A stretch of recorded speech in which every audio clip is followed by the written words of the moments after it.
I'm really concerned about those with sort of dyslexia and dyspraxia.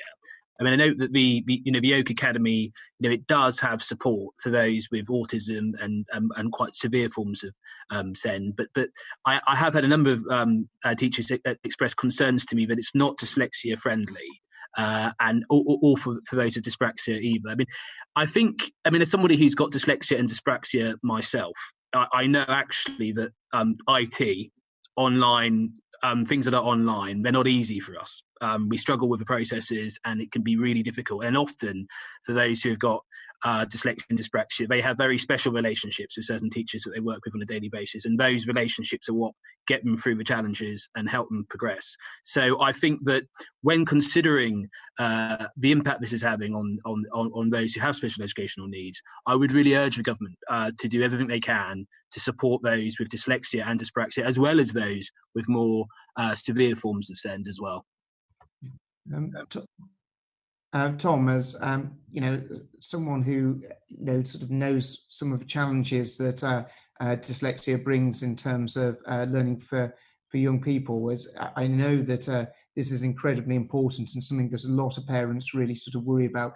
We have tried to across the whole sort of spectrum of needs that children have, we've tried to put actually as broad a range of advice and resources available to them. But I do recognise that that there's probably a hunger for ever more support. As you can imagine, in terms of the Oak National Academy, this was a resource that has been born out of sort of a crisis that has been really pulled together at amazing speed by some amazing and wonderful people who put so much personal effort in terms of making it happen. But we'll certainly be looking at what more that we can do to help and assist those children and those families who are trying to support their children with dyslexia or dyspraxia.